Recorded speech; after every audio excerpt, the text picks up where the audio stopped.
Welcome to Everything Casual, bringing you original football casual videos from the golden era of the 80s and 90s, right up to current day. Football away day stories and historic clashes between football firms. Subscribe so you don't miss out. We upload videos every week. QPR, I can remember one year, a few times we went to QPR, but I can remember one time we went there and we took thousands, filled the top tier and the bottom tier.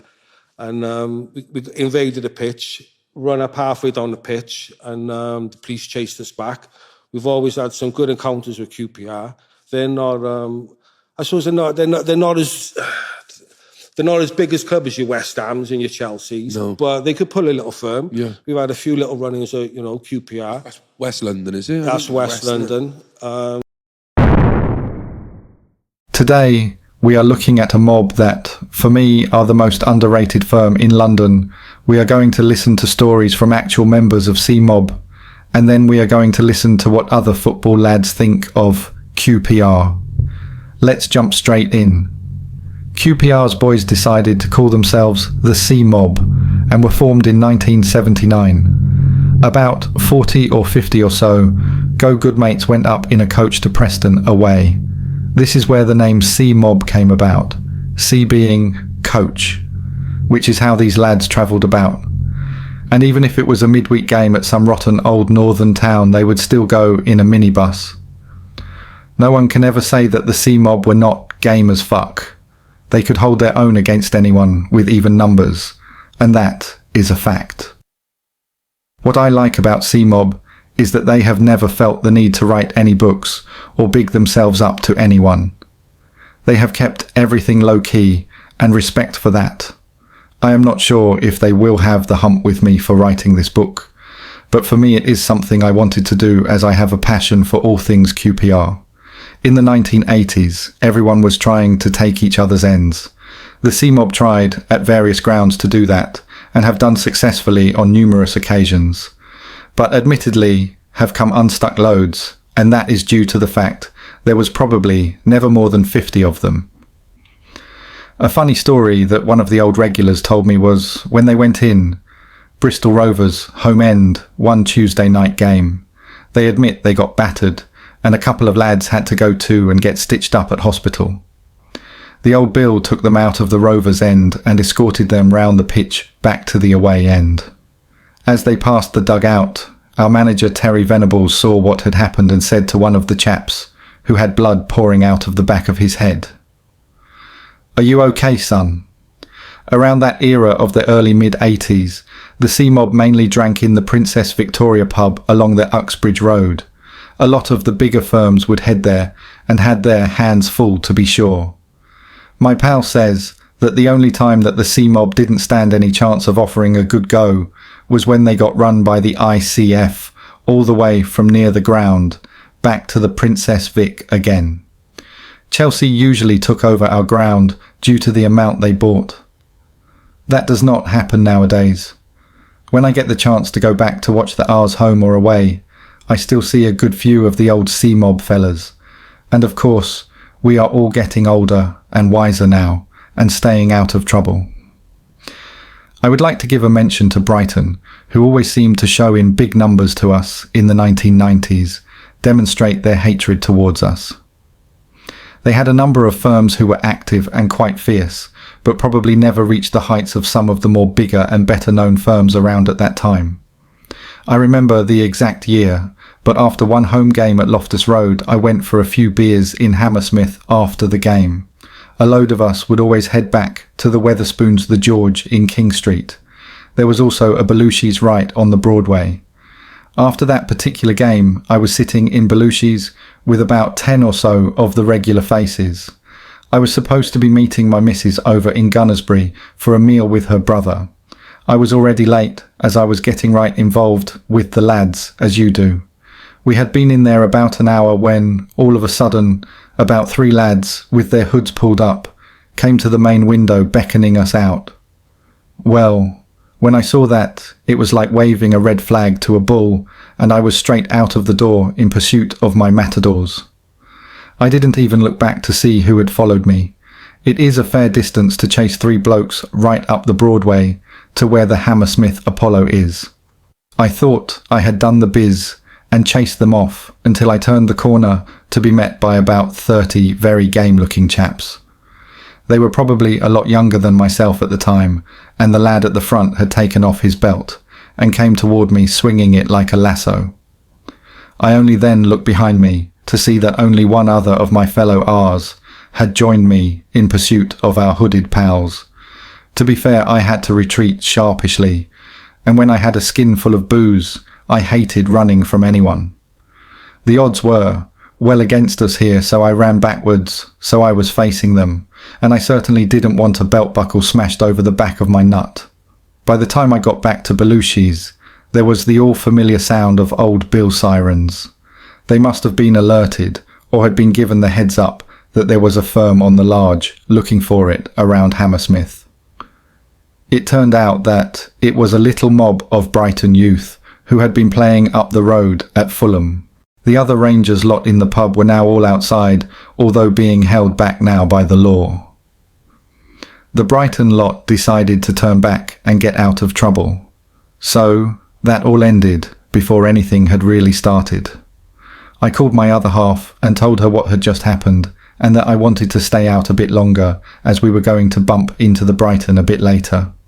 She went ballistic and insisted I got to Gunnersbury, as her brother was now there, and the dinner was going to be late.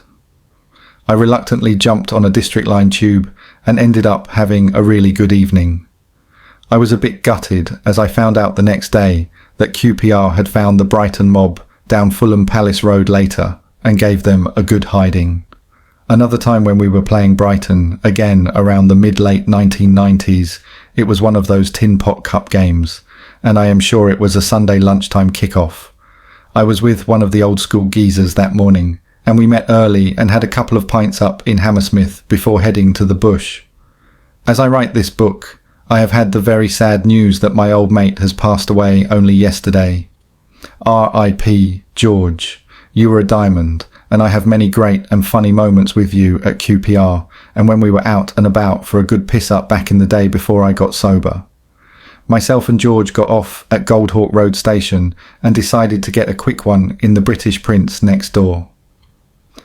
As we walked in the door, the whole bar was full of what I would describe as Brighton's main firm of older heads.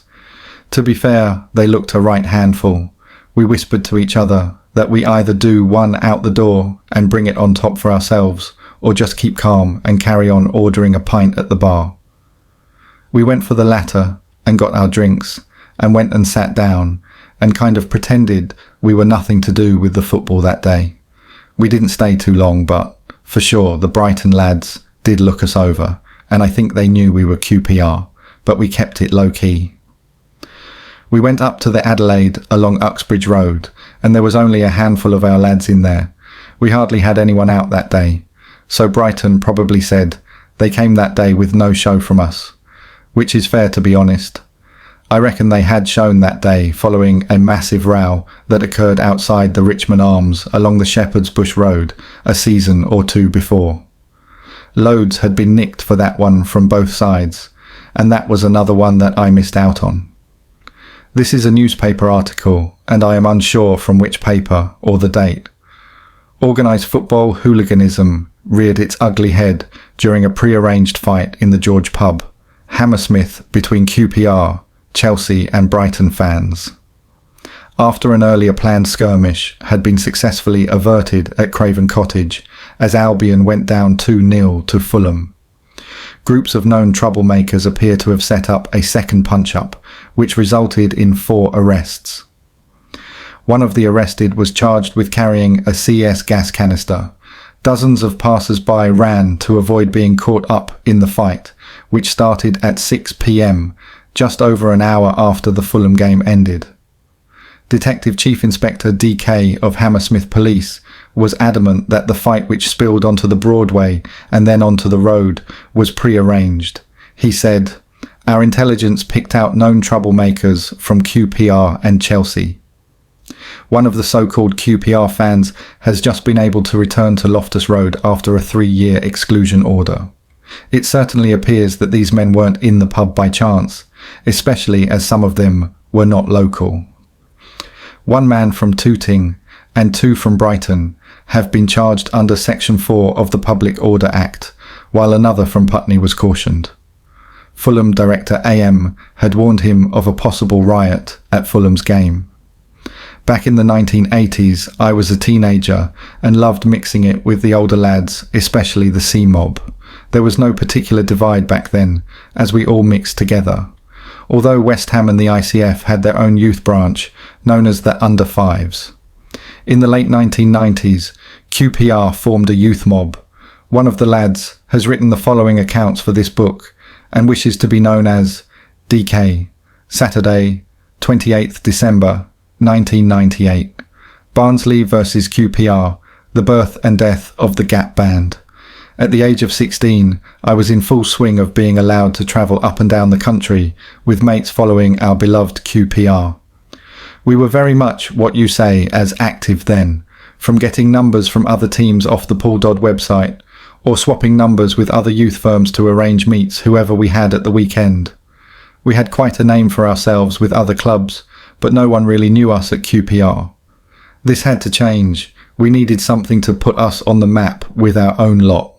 We didn't look the part, as most of us were still in the final year of high school or in college with apprenticeships, so Stone Island and Aquascutum wasn't quite in our reach just yet. Back then, the trend for our age group was the Gap hoodie. Everyone in our group had one, so I came up with the idea that we all will wear one to an away game. The meeting place for the boys was Euston Station at 7:45, ready for the 8:15 train to Barnsley. Some had bought train tickets, most didn't. The ones that didn't all piled into the toilet cubicle when the inspector passed through. So the lads and myself got up to our usual tricks to pass the time getting to our destination. This included breaking into the bar and tea-leafing all the miniature bottle of spirits and cans of beer. Arriving into Barnsley, I can honestly say I've never had so many confused looks as I had that day. 15 to 20 youths being escorted to the ground, all wearing Gap jumpers. Walking into the away end, we were also laughed at by our own supporters. I couldn't believe it. It was the opposite of what we wanted for an outcome. But with us, lot sitting at the front, giving as much grief and abuse as possible to the home end as well as the old Bill for the whole 90 minutes. The jeers soon turned to cheers from the Rangers. Loyal. One of our lot pushed it a bit far and got nicked inside the ground. Even tough, it meant we were going to miss our train home. We wasn't going to leave him there, so we all agreed to wait for him at the plod shop until they let him go. Someone on the QPR LSA coach caught wind of this and offered to wait for us so we can jump on the coach back. I knew right then it would be full of absolute diamonds on there. So he got released and we all bundled onto the coach. We were the focus of all the blokes' jokes on there, mainly due to the fact that Gap had a Christmas advert out at the time, so they all kept singing the jingle to mug us off. But we didn't care. We lost the game that day 1-0, but for me, I won a whole lot more. I won my first experience of the QPR LSA party bus, and we set out what we achieved to do that day as well, even though that was the first and last time we all wore the same jumpers to a match. But what's more is that I got to know fellas on there that became brothers over the years, and are my best of mates to this very day. The following is from Original Youth, Ibiza Football Tournament 2005, QPR, Coventry, Huddersfield, Ibiza 11. What a time to be alive. Towards the end of the season, there were lots of rumours about a tournament in Ibiza with other English clubs. This seemed too good to be true. QPR playing in a tournament in Ibiza bang in the middle of summer. The rumours then became reality. QPR had been invited to Ibiza to play in a tournament alongside Coventry and Huddersfield. Every man and his dog was saying they was going, and there wasn't much time from the announcement to the start of the tournament.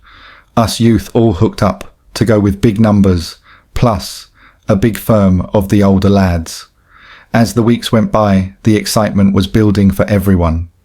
QPR, sun, beer, Ibiza. The day had arrived, and the phone non-stopped ringing all morning. This was a dream away trip, and the closest I will ever get to watching QPR in Europe. Arriving at the airport to meet all the other youth lads, everyone was buzzing and beers were opened and packets opened. All the older lads had travelled a day or two beforehand, and we were hearing the stories that it had been kicking off already. We couldn't wait to get on the plane and land in Ibiza. Once we were on the plane, there was actually an announcement saying that Ibiza have had to draft in extra police from Barcelona due to a football tournament and to stay safe. This week was probably a bad idea to have booked a nice week away with your missus to Ibiza. Once we landed at the hotel and a quick change and out and get right amongst it. We knew Huddersfield and Coventry had both brought big numbers. We went straight to meet the older lads in a bar, which, believe it or not, was called the Orange Bar. This was now our stronghold. We heard the night before that it was kicking off with Coventry lads in the main strip, so we were looking forward to the night ahead. During the night, everyone seemed to have gone off and done their own things around Ibiza. A few of us was walking up past some bars and had glasses thrown at us, and a roar went up. It was Coventry lads. We were now trading with these Coventry lads, and the next thing, people were pouring out of the bars and screaming. It was coming on top due to numbers, but then we heard another roar go up, and it was our lot coming up. This then kicked off before riot police came straight in, hitting everyone in sight. The rumours then became reality. QPR had been invited to Ibiza to play in a tournament alongside Coventry and Huddersfield.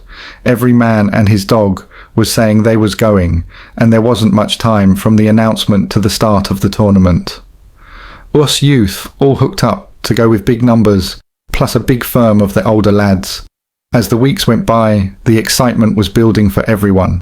QPR, sun, beer, Ibiza.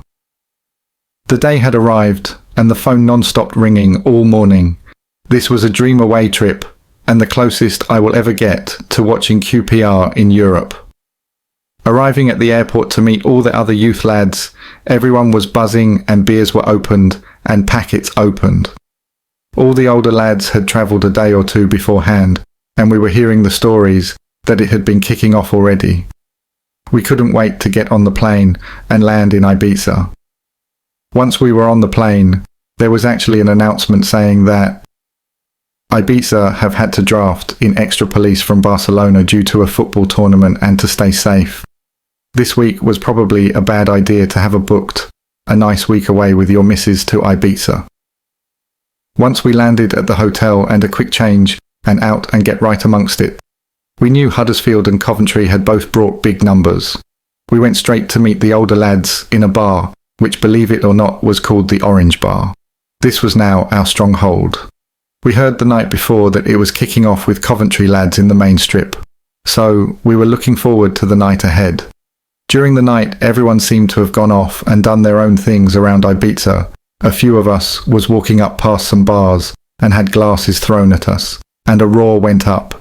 It was Coventry lads. We were now trading with these Coventry lads, and the next thing, people were pouring out of the bars and screaming. It was coming on top due to numbers, but then we heard another roar go up, and it was our lot coming up.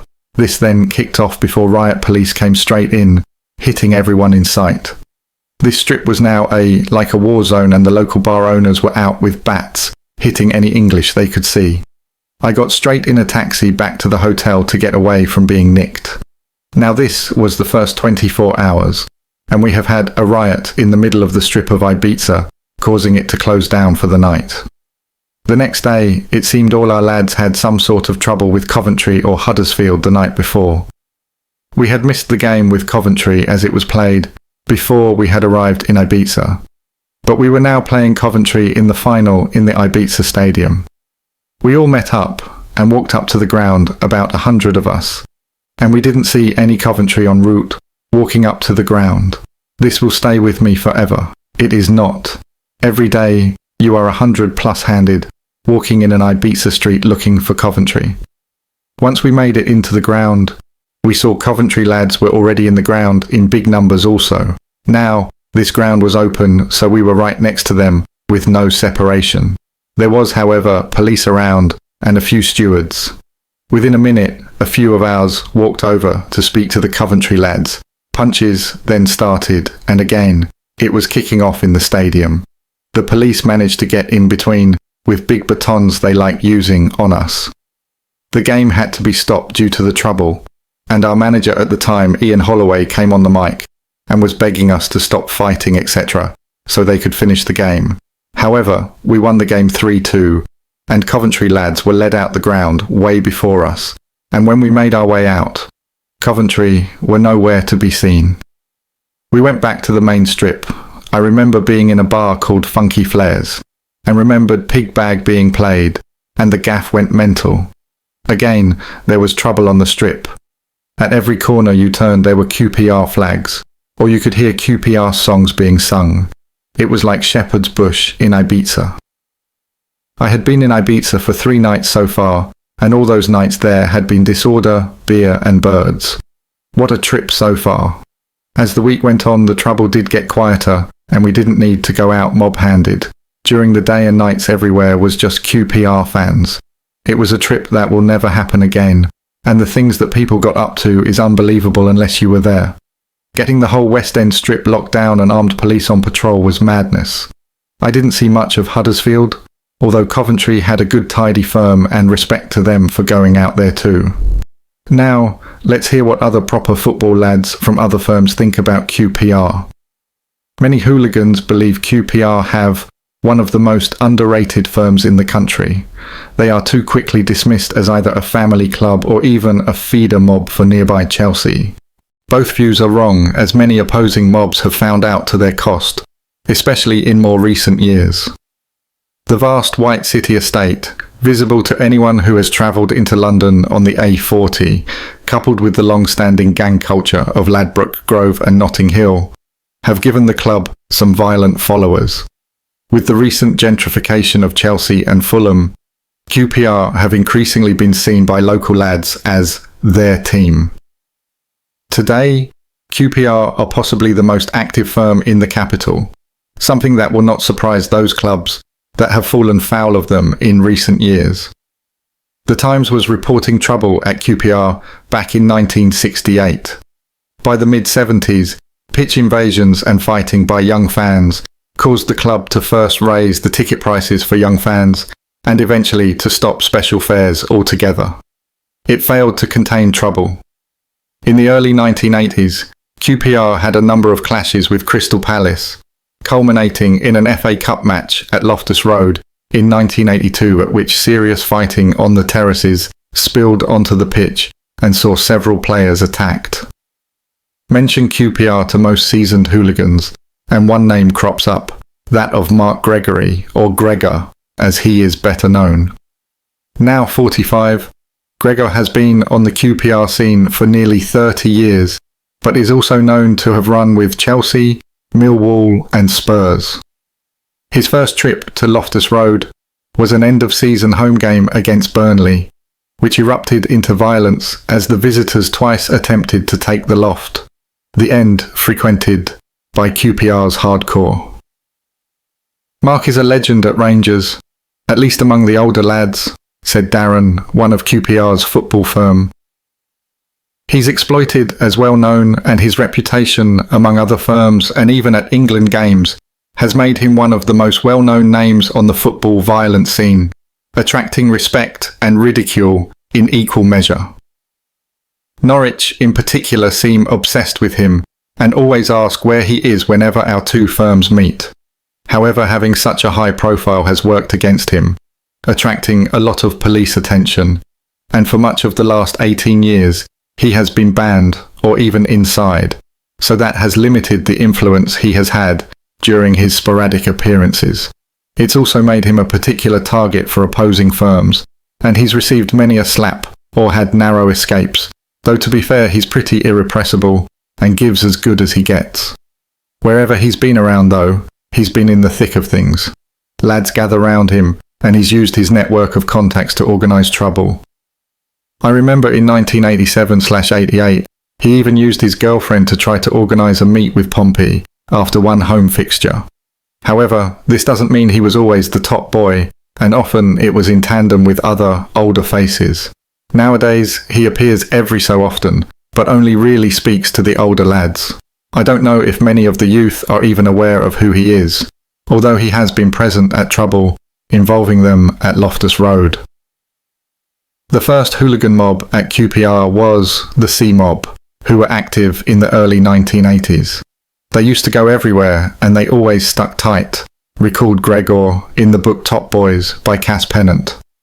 Next up was the hardcore, which existed from the mid to late 1980s. As far as I know, it was Gregor's idea, said Darren. A couple of lads had some calling cards printed, but I never saw them used. Very occasionally the name was chanted by us at away games.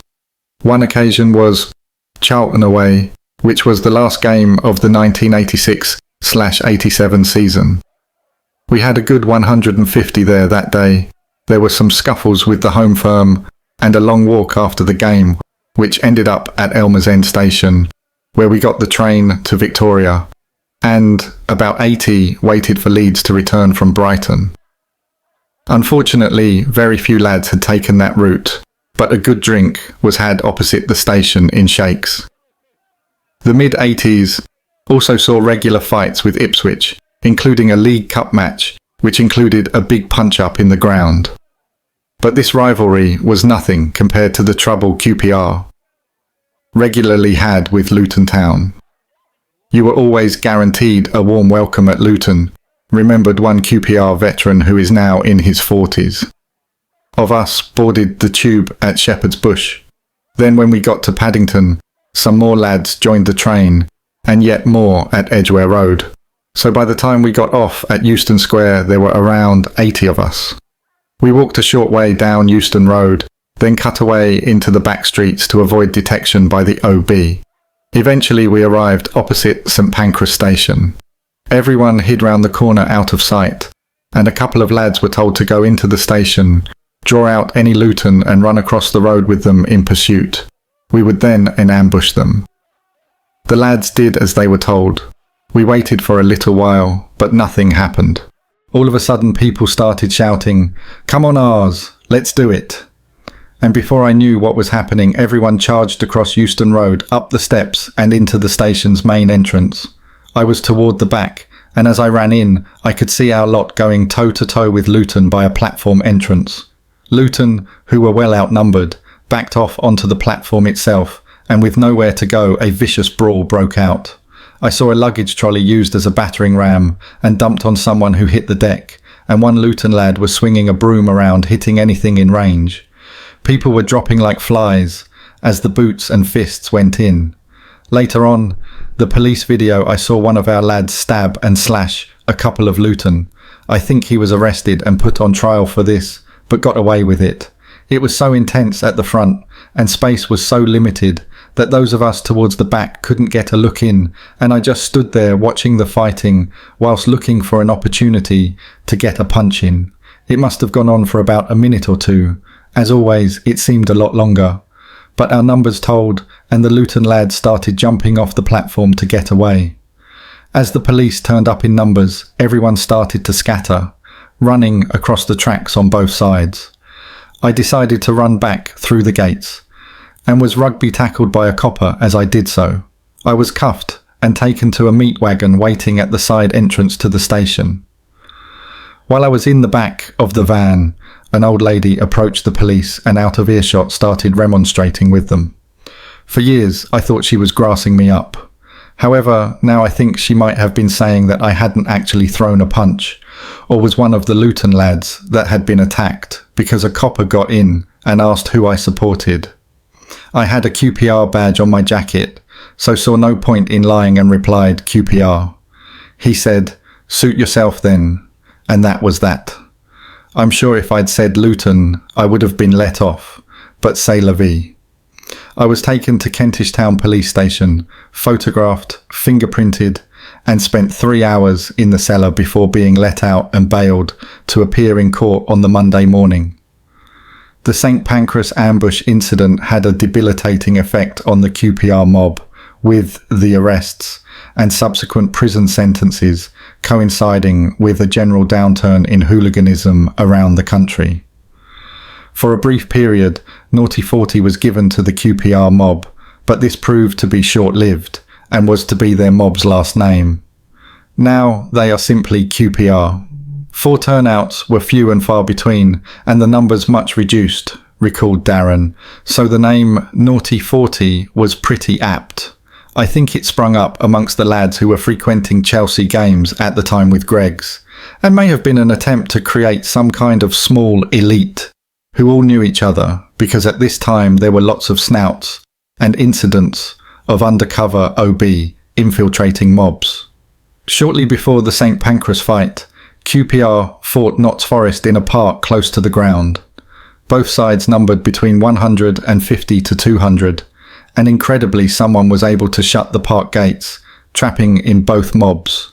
With few police on hand, a battle raged for 3 to 4 minutes, in what Greggs later described as a proper toe-to-toe.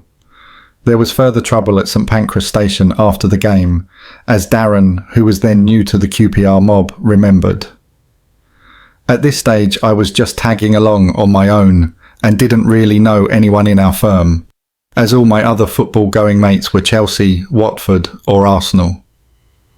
I was at Euston waiting for my train home when about 50 lads emerged from the tube exit. I recognised them and went over to ask what was happening.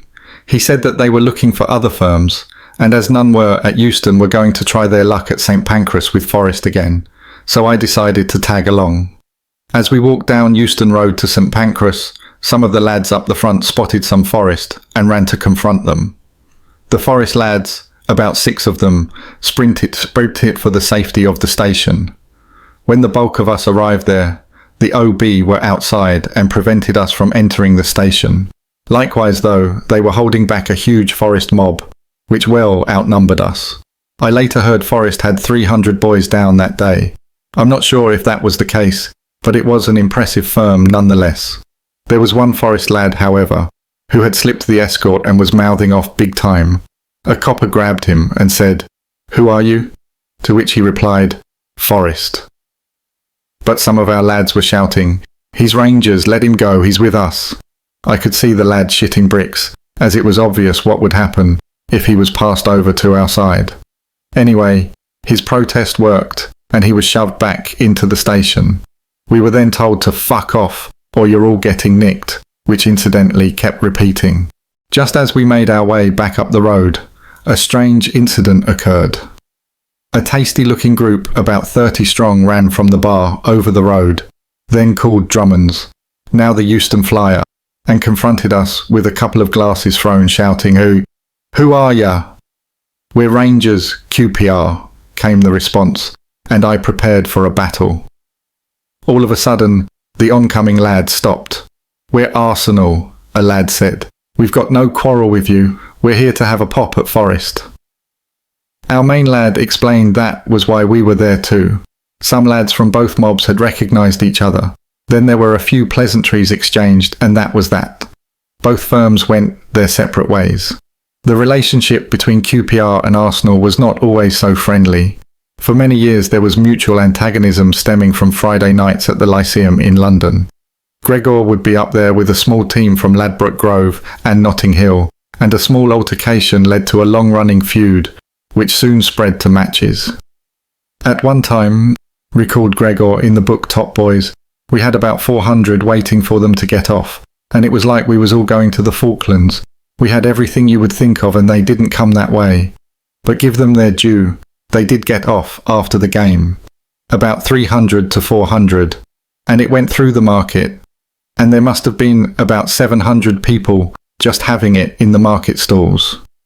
Another of QPR's rivals are Norwich, though the East Anglians largely personalise it to a hatred of Mark Gregory. "In fact, we hate any club that Gregor latches onto," said John in the Norwich section of this book, a reference to Gregor travelling through to Norwich with several London teams. From QPR's point of view, they hate Norwich, pure and simple. "I've been to Norwich on many occasions and have had some good days out there," says Darren.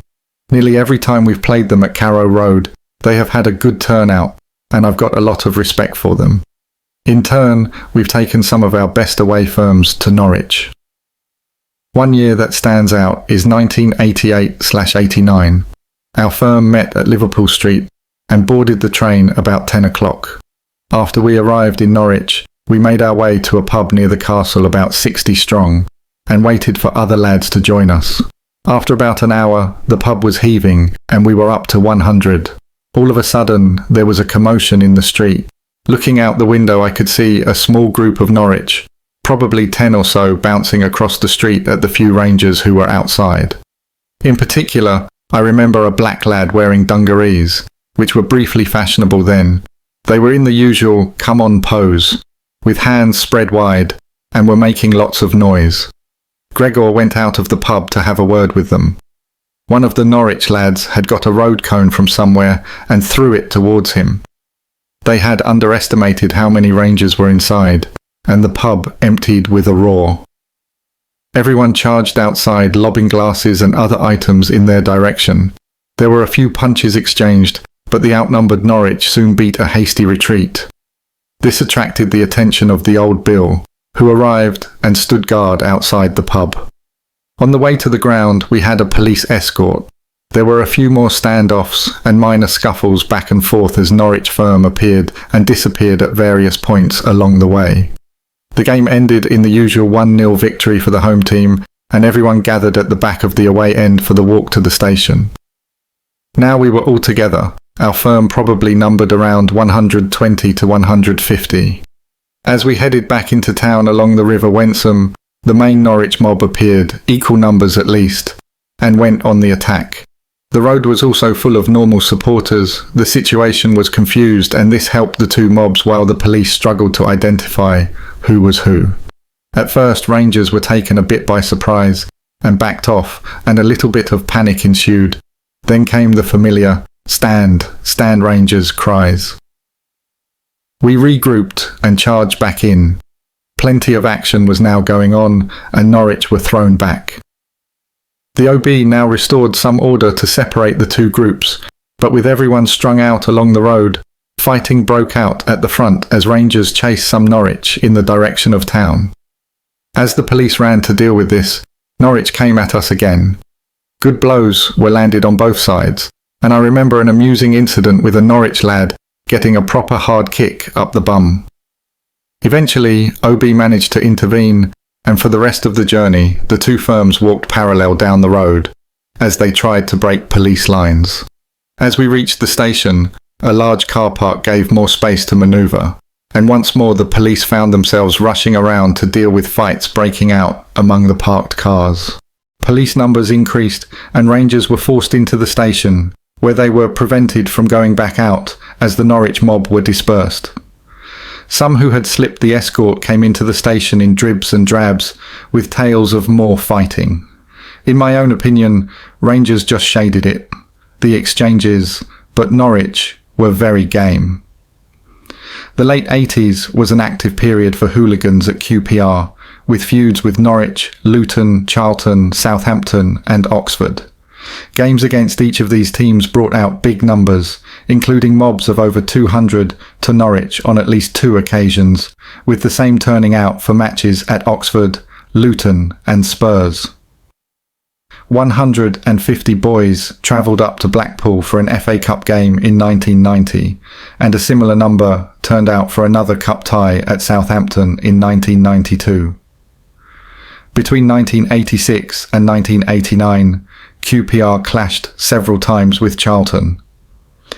The biggest confrontation was down in Loftus Road, particularly for a League Cup tie, where they more or less took the piss, admitted Darren. The next leg was at their ground, with Oxford United, which is still having the chances of the two grounds. The rivalry began with the Milk Cup final in April 1986.